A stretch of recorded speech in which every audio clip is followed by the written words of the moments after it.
Right, so this video today is about me trying to test myself against a very hard crimpy boulder and how that's going to test my discipline, my strength, my faith, my character, my ego, gratitude, and forcing me to really dig deep and manifest the ultimate performance. Blasting takes place on the quarry. Comes the Dragon Ball Z action zone, fam.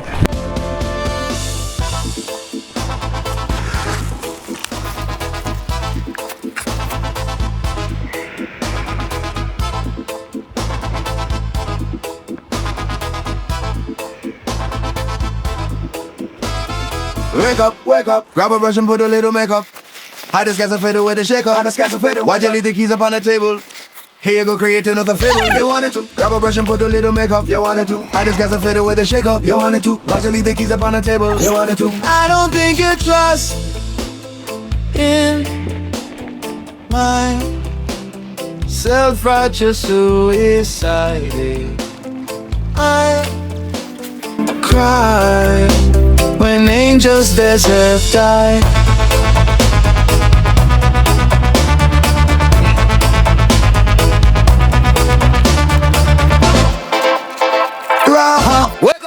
Back in the lands up north, where the pieces of cloth generate and establishes the infatuations and the fanaticisms, the degeneratives, options and ways into divide and destroy mankind. And by that I mean St. George, a Palestinian Turkish brother, built a flag or something, and they're using that to separate people in areas. So I'm not a believer of flags. There should be no flag. The only flag is humanity.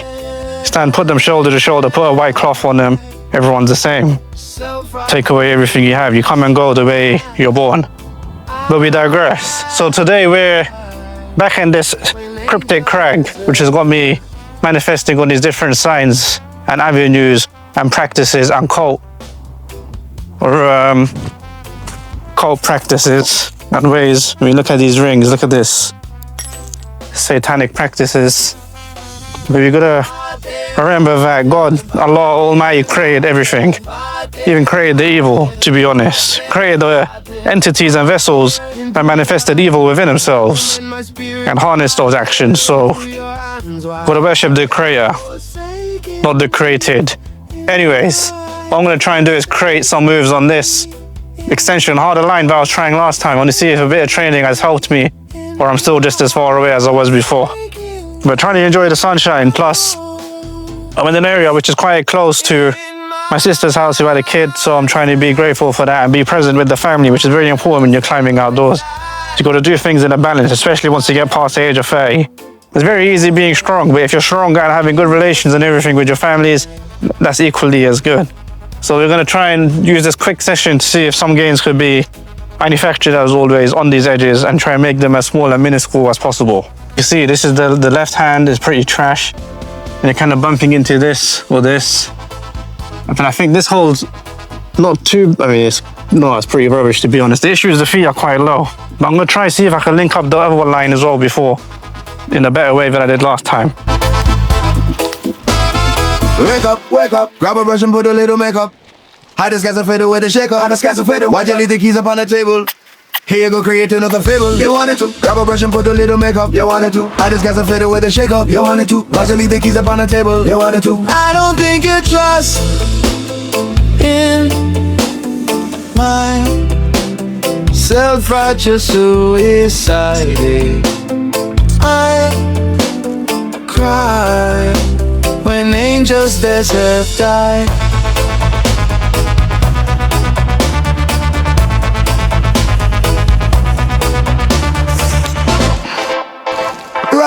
Wake up, rub a brush and put a little makeup. Little bit. I just got some fader with a faker. Why'd you leave the keys up on the table? Here you go, create another fable. You wanted to rub a brush and put a little makeup. You wanted to. I just got some fader with a shake up. You wanted to. Okay, I could almost do the final move. And the first move, so I always linked the middle ones, but this is harder than anything I've ever tried.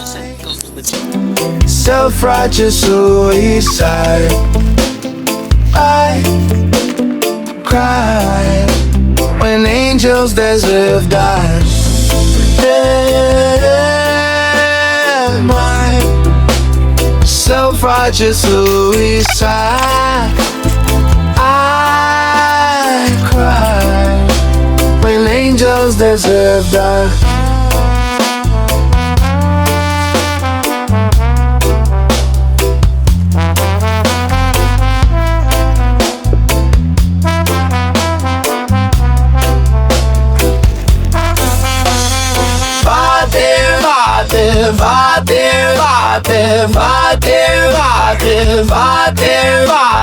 Father, into your hands I commend my spirit. Father, into your hands. Why have you forsaken me? In your eyes forsaken me. In your thoughts forsaken me. In your heart forsaken me. Oh, trust in myself. If I just suicide, I cry when angels deserve that.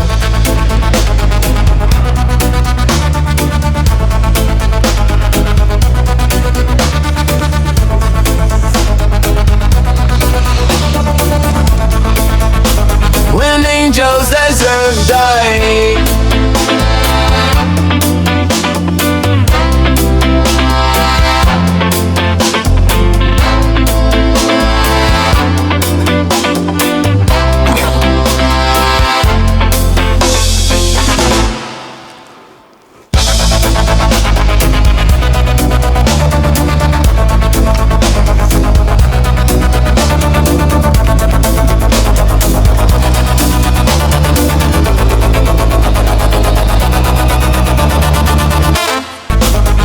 Angels deserve die.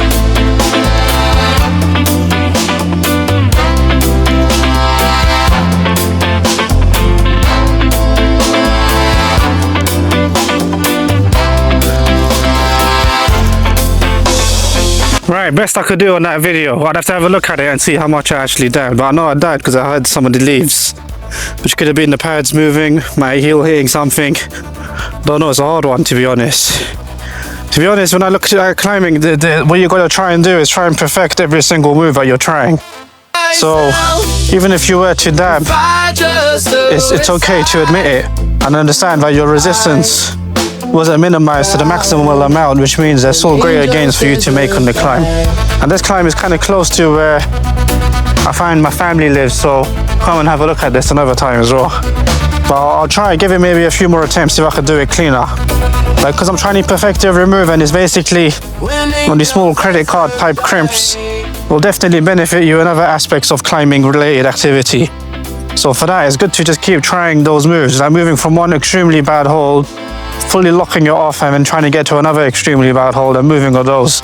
Because that to me is the fundamentals of how you ultimately become the strongest person you could be in terms of climbing, any form of training. You look at gymnastics, looking at the iron cross, holding those most physical positions as fast as possible, hard as possible, only strengthen the weight. You're looking to master each individual weight that you're trying to lift.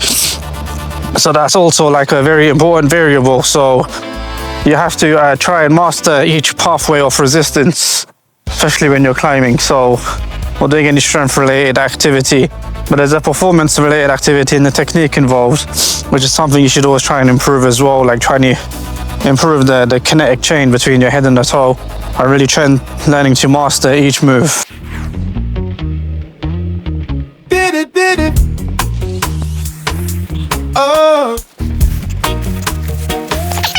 Did it. Yeah. Them tell him don't you ever come back round, yeah. Me no want see your face, you better disappear. Fire the inner them eye and them words them clear. So beat it, just beat it. You better run, you better do where you can. Me no want see no blood, no bother act like you a man. You want act tough, then do where you can. So beat it, but you want bad up, just beat it. Beat it. Nobody want lose them pride. Oh shit, that's the way. And you fight strong, no matter who right or wrong. Just beat it, just beat it, just beat it, just beat it. Them a come for you, you better run while you can. You can't be no little boy, you have to be a man. You want live long, then do where you can. So beat it, just beat it. Show them say you're afraid for real. You a play with life, this are not truth or dare. Them kick you, then beat you, then say it fair. So beat it, but you want bad up, just beat it. What am I doing? Beat it. Nobody want lose them pride. Show them how you funky and you fight strong, no matter who right or wrong. Just beat it, beat it, beat it, beat it. Nobody want lose them pride. Show them how you funky and you fight strong, no matter who right or wrong. Just beat it, beat it, beat it, beat it. Just beat it, beat it, beat it, beat it, beat it.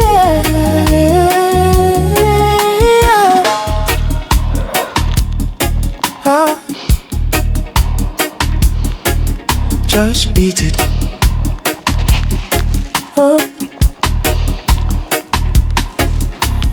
Beat it, beat it, beat it, beat it. Nobody want lose them pride. Show them how you funky and you fight strong, no matter who right or wrong. Just beat it, beat it, beat it, beat it. Nobody want lose the pride. Show them how you funky and you fight strong, no matter who right or wrong. Just beat it, beat it.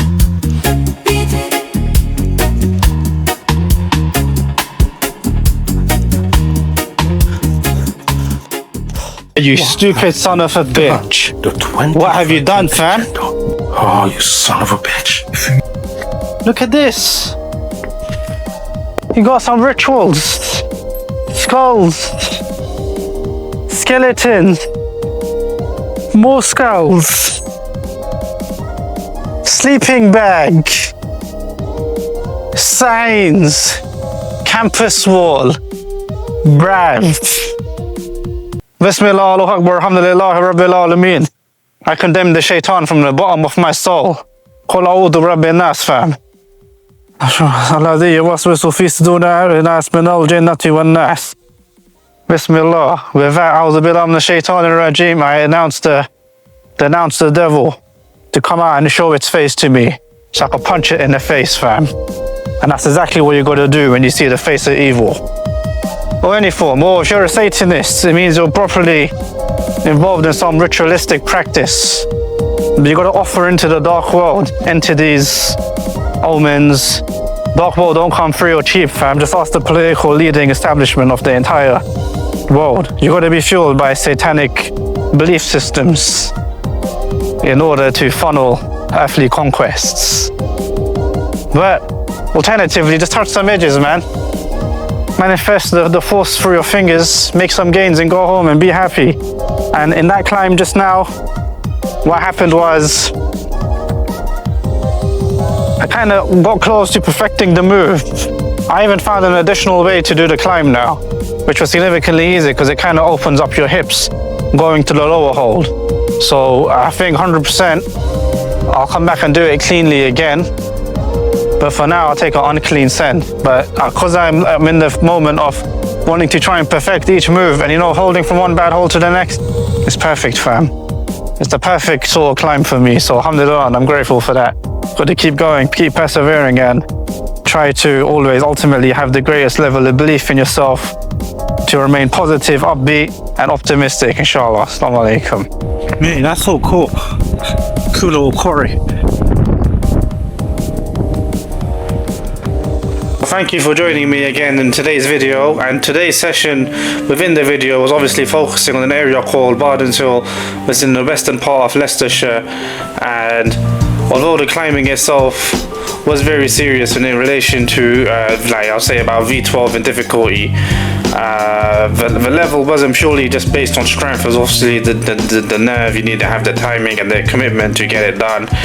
And it's a sort of climbing where you're trying to move vigorously from one extremely bad hole to another, and you can't really fake that movement in a way, because if you've not got the strength to even pull on to those little edges, you're not going to be able to do anything, to be honest. So your preparation really meets your discipline head to head, and that's where your mindset applies to that discipline and allows you to focus and get the progress that you deserve on the day. So if your mind is scattered and not really focused on trying to attain that absolute excellence, you're immediately exposed through the rock.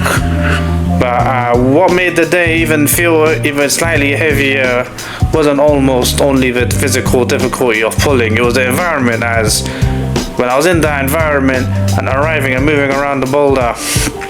Yeah, I know things were repetitive, I'm not gonna lie to you, but quite disturbing.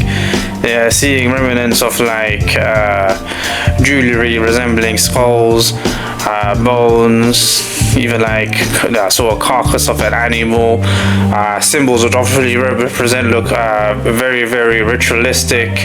I'm not even here to sensationalize the experience or like trying to play a detective here, fam. I've got too many things I've got to focus on in life as I work as a teacher around vulnerable children and young adults. So I don't know the full story behind what I saw, so I'm not going to try and invent anything really. But what I'll say clearly is I condemn like any form of like ritualistic practices and belief in dark entities. I believe like any areas like the rock and outdoors, they deserve respect, purely in the form of like never having any vandalism and letting darkness take main priority, or to encourage intimidation to anyone else you may want to climb. I mean, I find certain practices and symbolisms offensive, because what ends up happening is dragging people towards carrying out evil acts, and it's something I feel like you have to protect the world from, to be honest, especially with the recent events and happenings of the world. So this is where faith really comes to test you as an individual. And it's not something you mention when life is easy, because generally when everything's going good in people's life, they're quite blinded to faith because they're kind of oblivious to the reality of being grateful. But however, when you're tested in that state of discomfort, that fear, that trepidation, the confusion, the sense, the cynicism, it starts to creep in. That's when you realize that you were spiritually wrong to begin with.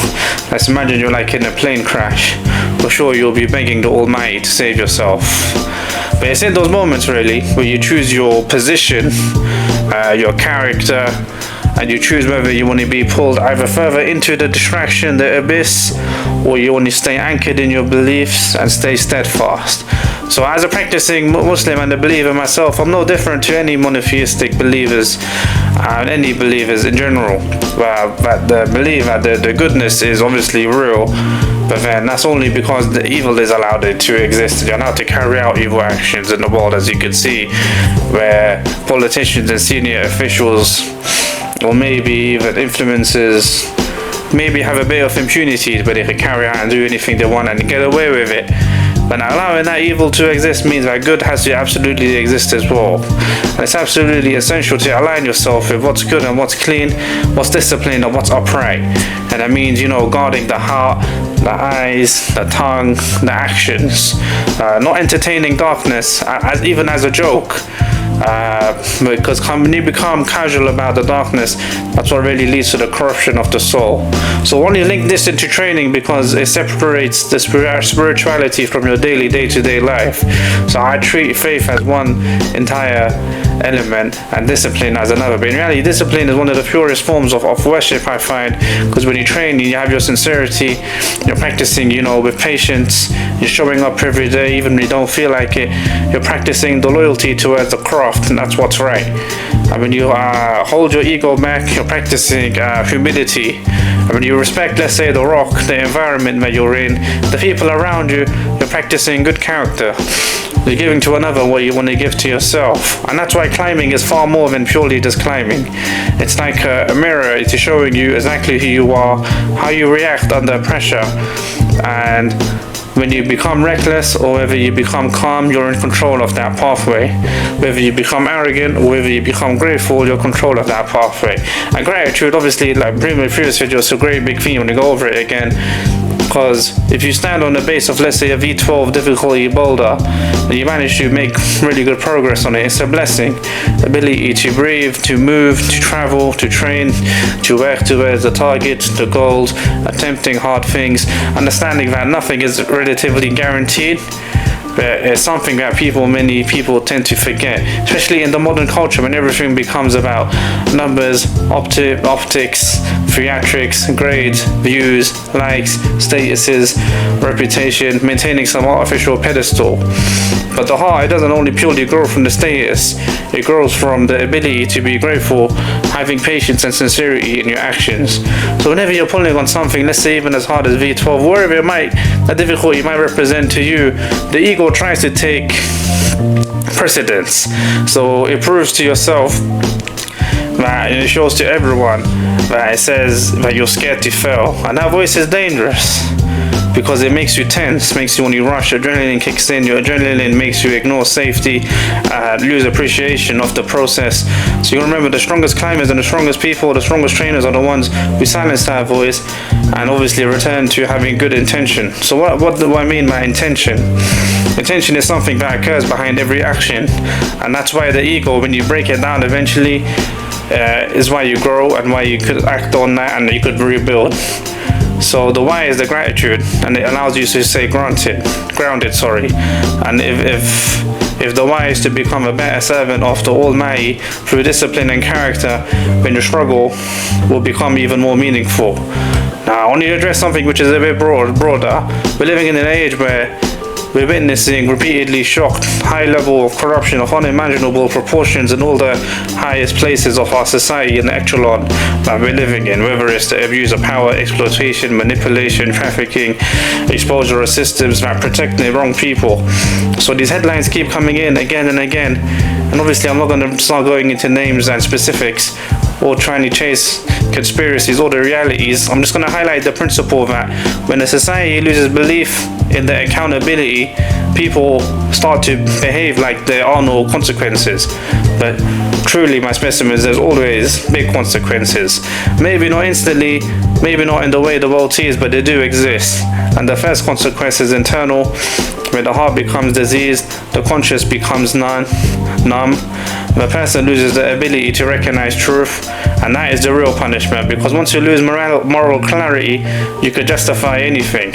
But like any great prophets or believers over the years, or messengers were sent with the same core messages: to believe in God, being upright, being truthful, protect the weak, control the ego, purify the heart, and not be deceived by power. Whether you were Moses, Jesus, Noah, Adam, or Muhammad, peace be upon all of those great people, they told you to not measure your human being's wealth by wealth or image, but to measure by human character, truthfulness, and the relationship with the Almighty, and that humbleness. So you see this in training, as again, I'll try to link the two complexities. As a person who wants to see quick results will take shortcuts, will neglect the recovery, ignore the pain signals, chasing numbers with no foundation. The mindset leads to injury, burnout leads to failure. So when you're person who's disciplined, patient, consistent, you honestly will see yourself improve over the years.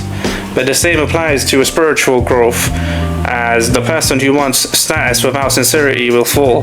The person who wants attention without accountability will definitely collapse. But if you're consistent in private, who corrects the intention, who seeks forgiveness and tries to improve, that would lead to the most amount of growth.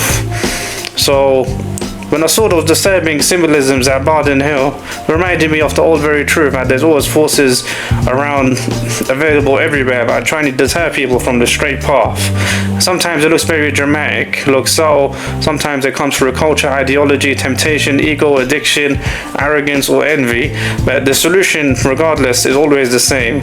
Strengthen your connection with the Almighty, the one who created you, your soul, and strengthen your character, your discipline, protect your mind, and choose the people that you are around very carefully, your influences very carefully, the algorithm which manipulates programs your soul. And remember that your heart is not a playground for darkness, but one that you choose for the lightness to give you to fruition of happiness. So let me bring you back to the boulder. When you're climbing very hard, it basically, you got to be very honest with the process. Your fingers aren't ready to go, your body tension isn't there, you're swinging off, your foot is scraping along the pads, your breathing is erratic, you're feeling the crux, your mind is relatively polluted with doubt, noise, hesitation. That's when you know that you're in it for the thrill of loving hard climbing. And that's what teaches you ultimately the purification through the process and allows you to focus on what really matters.